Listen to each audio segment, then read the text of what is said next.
Hi, we're the Austin Code Department, and we're here to show you how to use the Repeat Offender Violation Dashboard. To get started, you can visit the Repeat Offender webpage, scroll down, and click on the ROP registrations image or link to the ROP Violation Dashboard.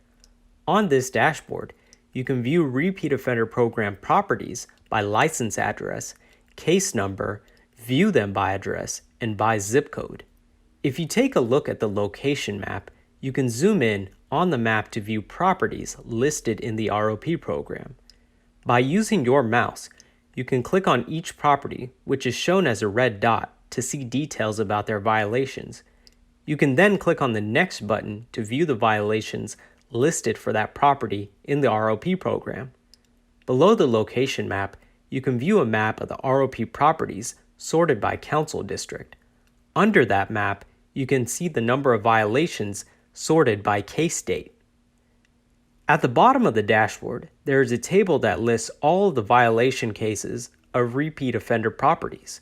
Toward the right side of the table, and under the column Violation Case Link, you will be able to click on a link for each property's case. This will take you to the Austin Build and Connect page to see the details of a case. You will also be able to click on the Download button to view the notice of violation that was issued to the property. This concludes our presentation of the Repeat Offender Violation Dashboard.